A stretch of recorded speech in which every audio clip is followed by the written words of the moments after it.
Good morning student. मैंने आपको function के 1.2 के क्वेश्चंस बताए थे। अब आगे के दो क्वेश्चन जो ब्लैक बोर्ड पे लिखे हैं मैं इसको सॉल्व करके बताऊंगी, क्योंकि ये आपका रिलेशन और फंक्शन का लास्ट टॉपिक दे रखा है। बाकी सीबीएसई ने 33% के अकॉर्डिंग आगे के जो टॉपिक है वो ओमिट कर दिए हैं। तो अब ये दो क्वेश्चन देखिए। क्वेश्चन दे रखा है आपके पास, let f such that n related n be the defined by f of x equal to n plus 1 by 2 if n is a odd और n by 2 if n is a even। आपको बताना है कि ये function bijective होना चाहिए। एक चीज आपको ध्यान रखना है कि बाइजेक्टिव है मीन्स आप एक ही सॉल्व करके दिखा सकते हैं। यदि 1-1 सेटिस्फाई करता है तब आप ऑन टू लेंगे, यदि 1-1 ही सेटिस्फाई नहीं करता है तो आपको ऑन टू लेने की जरूरत नहीं है। आप डायरेक्ट लिख सकते हो कि फंक्शन क्या है, नॉट बाइजेक्टिव, मतलब बाइजेक्टिव फंक्शन नहीं है। पर यदि एक कर रहा है तो दूसरा हमको सेटिस्फाई करके बताना ही पड़ेगा। अब इस क्वेश्चन में क्या दे रखा है, ऑड और इवन दोनों कैटेगरी आपके पास दे रखी है। आप सबसे फर्स्ट इसमें कौन सा फंक्शन लोगे, 1-1 फंक्शन लिया। तो इस क्वेश्चन का फॉर्म में आंसर सॉल्व करके बता रही हूँ या सोल्यूशन आपको बताऊंगी। सबसे फर्स्ट हमने क्या लिखा है, लेट x1 इक्वल टू 1। 1 कौन सा नंबर होता है, ऑड नंबर होता है, इसलिए x को मैंने 1 लिया है एंड x2 इक्वल टू मैंने 2 ले लिया है। ये कौन सा नंबर है, इवन नंबर है। यदि आप x1 x2 ले रहे हैं तो आप इसको भी x1 x2 रिप्रेजेंट करेंगे। यदि आप ये नहीं लेना चाहते हैं तो आप इस फॉर्म से भी ले सकते हैं कि n1 इक्वल टू मैंने 1 ले लिया है और n2 इक्वल टू 2 ले लिया है। 1 किसके लिए रिप्रेजेंट हो रहा है, ऑड नंबर के लिए, और 2 किसके लिए रिप्रेजेंट हो रहा है, इवन नंबर के लिए रिप्रेजेंट हो रहा है। अब 1-1 फंक्शन के अकॉर्डिंग आपकी कंडीशन क्या होती है। 1-1 फंक्शन में देखिए आपने लिखा f of x1 equal to f of x2, या आप लिखेंगे यहाँ पर f of n1 equal to f of n2। अब n1 या x1 जो भी आप ले रहे हैं तो पहली कैटेगरी तो किसके लिए आएगी, ऑड नंबर के लिए आएगी। ऑड नंबर का फॉर्म कितना है, n plus 1 by 2 की फॉर्म दे रखा है। मीन्स यहाँ पर आपने x1 की वैल्यू 1 रखी है तो f of 1 इक्वल टू लिखा 1 plus 1 by 2 means 2 by 2 equal to कितना हो गया है, 1 के फॉर्म को रिप्रेजेंट कर रखा है। दूसरा आपने फॉर्म ले रखा है, n की वैल्यू क्या आप लोग यूज कर रहे हैं, 2, तो आपने सेकेंड फॉर्म में लिखा f of 2 equal to 2 by 2, तो भी सॉल्व करने पर वैल्यू कितनी आ रही है, 1 आ रही है।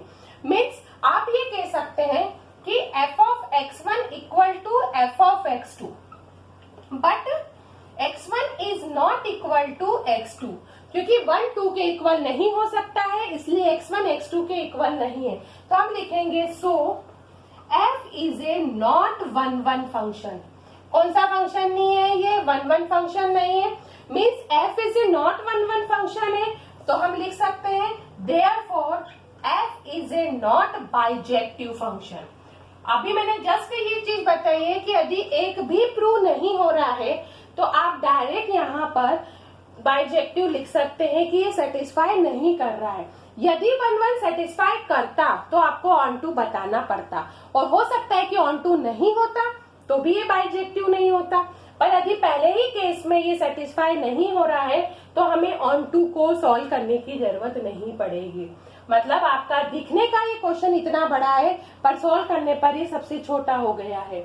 ये हो गया आपके पास, ये वाला क्वेश्चन सॉल्व कर दिया है।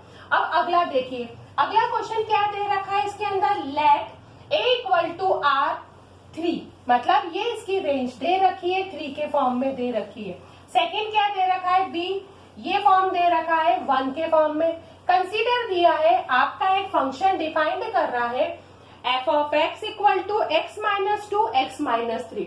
आपने 11th स्टैंडर्ड में p अपॉन q के कंसेप्ट में डोमेन निकालना सीखा होगा। डोमेन की कैटेगरी आपने क्या सीखी थी, एक बार देखो रिकॉल करके बता देती हूँ मैं कि x minus 2 upon x minus 3 ऐसा फॉर्म था आपके पास। आपने लिखा होगा कि ये वाली टर्म 0 के इक्वल नहीं डिफाइंड करती है। यदि ये 0 के इक्वल नहीं डिफाइंड करती है मतलब x minus 3 is not equal to 0 की कैटेगरी होती है, तो इसका डोमेन कितना लिखते हैं, रियल नंबर -3 की कैटेगरी को यूज किया जाता है। मतलब जब इसको सॉल्व किया जाता है तो x is not equal to 3 form होता है, तो ये r-3 के फॉर्म को रिप्रेजेंट करता है। तो ये यहीं पर ये वैल्यू निकाल रखी है इन्होंने। ये किसके लिए निकाल रखी है? इस फॉर्म के लिए। और जो r के साथ 1 लिखा हुआ है ना, ये जब हम आगे सॉल्व करेंगे ना ऑन टू फंक्शन, तब हम ये बता सकते हैं कि ये वैल्यू कहाँ से आई है। ये तो मैंने आपको बता दी है कि रियल नंबर में से 3 हट जाएगा, मतलब ये 3 हटने के बाद जितने नंबर बचते हैं वो सब डोमेन के पार्ट को रिप्रेजेंट करेंगे। अब आपके पास क्या बचता है? अगला फॉर्म हमने स्टार्टिंग ही करेंगे इस क्वेश्चन में। ये तो मैंने सिर्फ आपके रेंज को सेटिस्फाई करके बताइए कि ये किस फॉर्म से रिप्रेजेंट हो रही है। अब मैंने इसको सॉल्व करने के लिए आपके पास गिवन में तो फंक्शन दे रखा था f of x equal to x-2 upon x-3 का फॉर्म दे रखा हुआ है। 1-1 फंक्शन होता क्या है? 1-1 फंक्शन का फॉर्म मैं आपको इतनी बार अभी भी बता चुकी हूँ और पहले भी बता चुकी हूँ कि 1-1 फंक्शन होता क्या है। f of x equal to f of x2 के इक्वल होता है। मीन्स इसके अंदर भी हम दो कैटेगरी यूज करेंगे। हमने लिखा let x1 x2 belongs to real number. कोई भी एक रियल नंबर को वो क्या कर रहा है? रिप्रेजेंट कर रखा है। ये तो मैंने आपको निकाल के बता चुकी हूँ, आगे अभी जस्ट बताया है। अब मैं 1-1 फंक्शन सॉल्व कर रही हूँ। अब इधर देखिए, f of x फंक्शन किसके इक्वल होता है? f of x2 के इक्वल होता है। Means x1 minus 2 upon x1 minus 3 equal to x2 minus 2 upon x2 minus 3।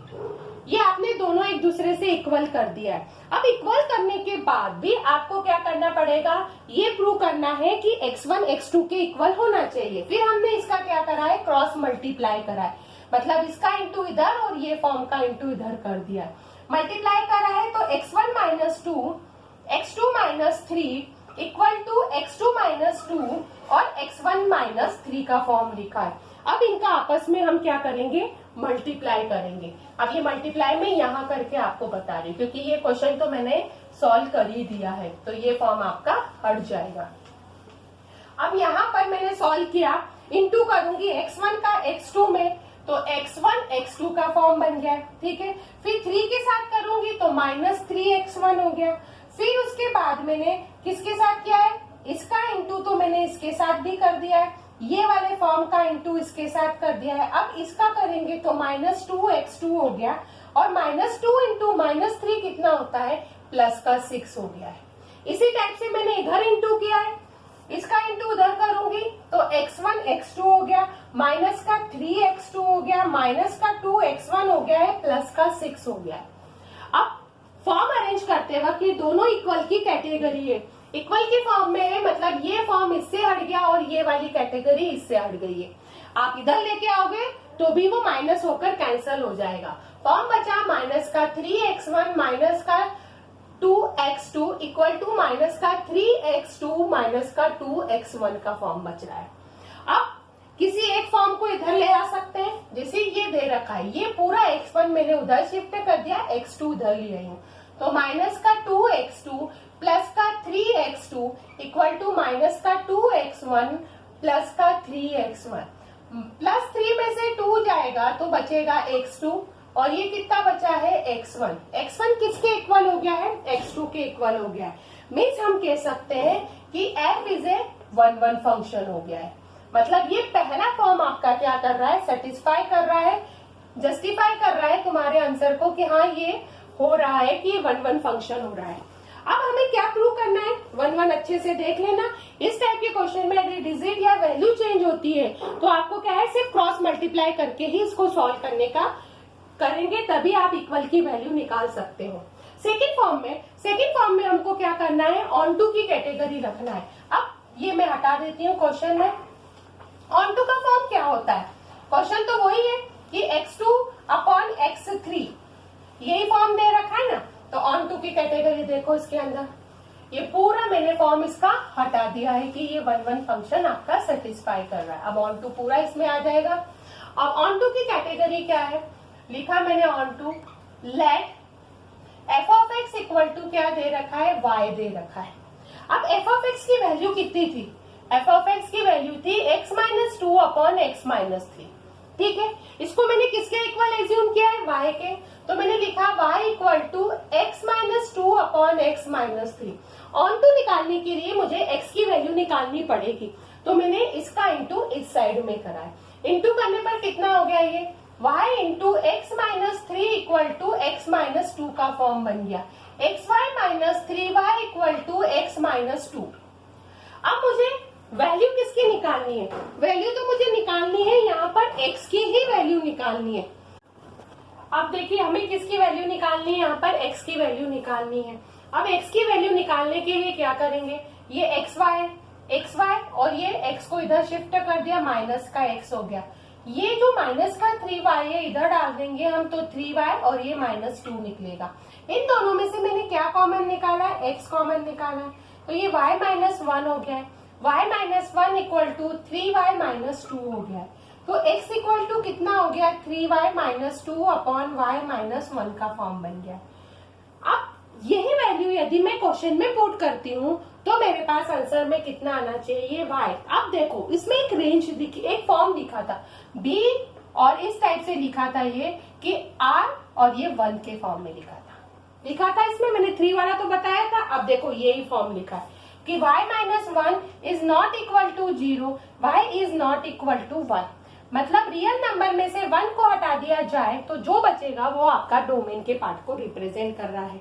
हो गया प्रूव। तो ये सेकंड फॉर्म भी जो क्वेश्चन में लिखा था वो कंसीडर हो गया है। अब आगे का देखिए इस क्वेश्चन में, इसमें क्या करना है? x की वैल्यू तो आपके पास निकल गई है। अब यही वैल्यू मैंने यहाँ पर सब्सटीट्यूट करी है। किस फॉर्म में करेंगे? ये x था f ऑफ x, इस x के प्लेस पर मैंने वैल्यू पुट करी है f of 3y minus 2 upon y minus 1। अब ये वैल्यू कहाँ है? ये जो x लिखा है ना यहाँ सब्सटीट्यूट करके मैं आपको बताती हूँ। ये हो गई है 3y minus 2 upon y minus 1 minus का 2 अपॉन 1। अब इस x के प्लेस पे भी करूंगी 3y minus 2 upon y minus 1 और माइनस का 3/1। अब मैं इसको सॉल्व करती हूँ। इसको सॉल्व करने पर मेरा आंसर क्या आना चाहिए? y आना चाहिए।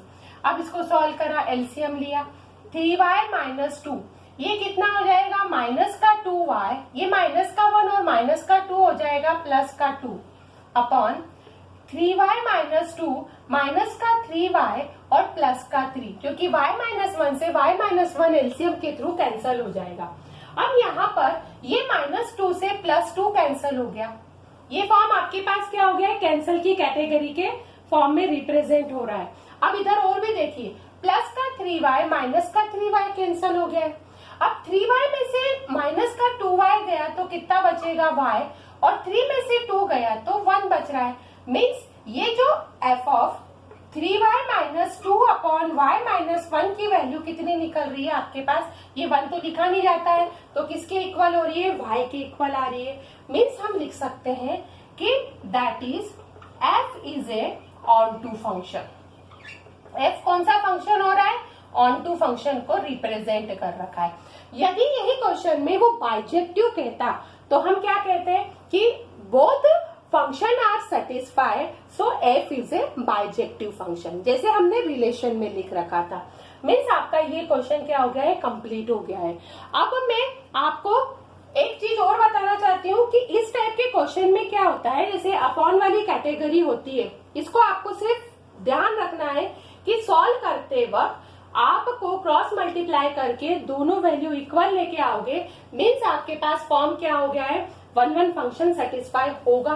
ऑन टू फंक्शन के लिए क्या y एज्यूम करते हैं, फिर y एज्यूम करने के बाद इसको सॉल्व करके x के फॉर्म में निकालते हैं, फिर यही वैल्यू को इस क्वेश्चन में सब्स्टिट्यूट करते हैं। यदि सब्स्टिट्यूट करने पर y आता है तो फंक्शन क्या रिप्रेजेंट होता है?